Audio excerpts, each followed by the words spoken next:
കാർഷിക വാർത്തകൾ.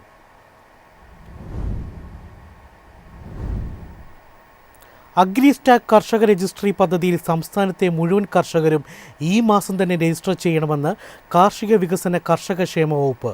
ഭാവിയിൽ കേന്ദ്ര കാർഷിക ആനുകൂല്യങ്ങൾ ലഭിക്കാൻ ഫാർമർ ID നിർബന്ധമാക്കുമെന്നും അധികൃതർ അറിയിച്ചു. കേന്ദ്ര സർക്കാരിന്റെ വിവിധ കാർഷിക ആനുകൂല്യങ്ങൾ കാലതാമസമില്ലാതെ കർഷകരിലേക്ക് എത്തിക്കുന്നതിനായി കേന്ദ്ര സംസ്ഥാന സർക്കാരുകൾ സംയുക്തമായി നടപ്പാക്കുന്ന അഗ്രിസ്റ്റാക് കർഷക രജിസ്ട്രി പദ്ധതിയിൽ സംസ്ഥാനത്തെ മുഴുവൻ കർഷകരും ഈ മാസം തന്നെ രജിസ്റ്റർ ചെയ്യണമെന്ന് കാർഷിക വികസന കർഷകക്ഷേമ വകുപ്പ് അറിയിച്ചു. ആദ്യഘട്ടത്തിൽ കൃഷിഭവനുകൾ വഴിയായിരുന്നു അഗ്രിസ്റ്റാക് രജിസ്ട്രേഷൻ നടന്നിരുന്നത്. നിലവിൽ കർഷകർക്ക് സ്വന്തമായോ അക്ഷയ കേന്ദ്രങ്ങൾ, കോമൺ സർവീസ് സെന്ററുകൾ എന്നിവ വഴിയോ രജിസ്റ്റർ ചെയ്യാൻ അവസരമൊരുക്കിയിട്ടുണ്ട്. നിലവിൽ സ്വന്തമായി ഭൂമിയുള്ള കർഷകർക്ക് രജിസ്റ്റർ ചെയ്യാം. രജിസ്റ്റർ ചെയ്യുന്നവർക്ക് ഏകീകൃത കർഷക ID ലഭിക്കും. ഭാവിയിൽ കേന്ദ്ര സർക്കാരിന്റെ കാർഷിക ആനുകൂല്യങ്ങൾ ലഭിക്കുന്നതിന് ഈ ID നിർബന്ധമായിരിക്കും. കർഷകരുമായി ബന്ധപ്പെട്ട എല്ലാ വിവരങ്ങളും ഈ ഏകീകൃത ID നമ്പറുമായി ബന്ധിപ്പിക്കും. ഭൂരേഖ വിവരങ്ങൾ പരിശോധിച്ച ശേഷമാണ് റവന്യൂ വകുപ്പ് കർഷക IDക്ക് അനുമതി നൽകുന്നത്. അതിനാൽ വില്ലേജ് ഓഫീസുകളിലെ പരിശോധന പൂർത്തിയായാലേ ID ലഭ്യമാകൂ. ആധാറും ഭൂമിയുടെ രേഖകളും ഒരിക്കൽ ബന്ധിപ്പിച്ചു കഴിഞ്ഞാൽ ഓരോ പുതിയ പദ്ധതികൾക്കും ആവർത്തിച്ച് രേഖകൾ സമർപ്പിക്കേണ്ട സാഹചര്യം ഒഴിവാക്കാനാകും. ഇതാണ് കർഷക രജിസ്ട്രിയുടെ പ്രധാന പ്രത്യേകതയും.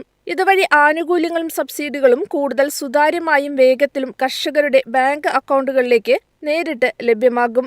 ഭാവിയിൽ ഡിജിറ്റൽ ക്രോപ്പ് സർവേയുമായി ബന്ധിപ്പിക്കുന്നതോടെ ഇൻഷുറൻസ് ക്ലെയിമുകളും അതിവേഗം ലഭ്യമാകാൻ സാധിക്കും. News desk MyFin TV. കൊട്ടടയ്ക്ക ഇറക്കുമതി വർദ്ധിച്ചതോടെ അടയ്ക്ക വിലയിൽ ഇടിവ്. അടയ്ക്ക വില കുറഞ്ഞതോടെ സംസ്ഥാനത്തെ കർഷകർ ആശങ്കയിൽ.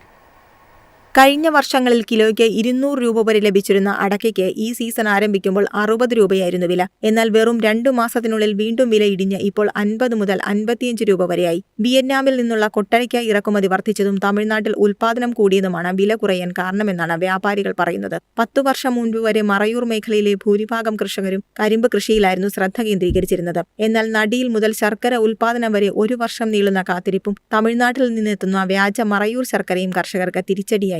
ഇതോടെയാണ് പലരും കമുക് കൃഷിയിലേക്ക് തിരിഞ്ഞത്. ആനക്കാൽപ്പെട്ടി, ചെറുവാട്, ചാനൽമേട്, കരശനാട്, കോവിൽക്കടവ് തുടങ്ങിയ പ്രദേശങ്ങളിൽ വ്യാപകമായി കമുക് കൃഷി നടത്തുന്നു. ലാഭം പ്രതീക്ഷിച്ച കരിമ്പ് കൃഷി ഉപേക്ഷിച്ച കർഷകർ ഇപ്പോൾ അടയ്ക്ക വില ഇടിവിൽ വലിയ പ്രതിസന്ധിയിലായിരിക്കുകയാണ്. News desk MyFin TV. ഇന്ത്യയിൽ നിന്നുള്ള മാമ്പഴ ഇറക്കുമതി നിരോധിച്ച് ജപ്പാൻ. മാമ്പഴ കയറ്റുമതിയുടെ ഏറ്റവും തിരക്കേറിയ ഏപ്രിൽ-ജൂൺ സീസണിലാണ് മാമ്പഴ കയറ്റുമതി മേഖലയ്ക്ക് കനത്ത തിരിച്ചടി നൽകിക്കൊണ്ട് ഈ അപ്രതീക്ഷിത വിലക്ക് ജപ്പാൻ ഏർപ്പെടുത്തിയത്. മാമ്പഴങ്ങൾ കേടുകൂടാതെ സൂക്ഷിക്കുന്നതിനും കീടങ്ങളെ അകറ്റുന്നതിനും ഇന്ത്യയിലെ പ്ലാന്റുകളിലെ സുരക്ഷാ പ്രക്രിയകളിൽ ഗുരുതരമായ വീഴ്ചകൾ കണ്ടെത്തിയതിനെ തുടർന്നാണ് ജപ്പാന്റെ ഈ കർശന നടപടി. മാമ്പഴ കയറ്റുമതി സീസൺ ആരംഭിക്കുന്നതിന് തൊട്ടു മുമ്പ് മാർച്ചിൽ ജപ്പാനിൽ നിന്നുള്ള ഉദ്യോഗസ്ഥർ ഉത്തർപ്രദേശിലെ റഹ്മാൻപൂർ ഉൾപ്പെടെയുള്ള ഇന്ത്യയിലെ പ്രമുഖ ട്രീറ്റ്മെന്റ് പ്ലാന്റുകളിൽ നേരിട്ട് പരിശോധന നടത്തിയിരുന്നു.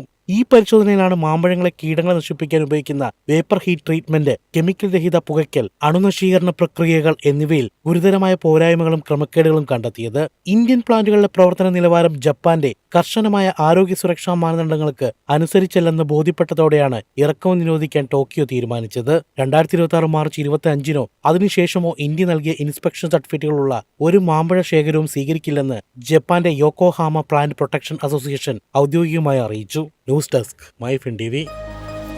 എളുപ്പത്തിൽ സമ്പാദ്യം വളർത്താം. ഇന്ന് തന്നെ മൈഫിൻ TV ആപ്പ് ഡൗൺലോഡ് ചെയ്യൂ.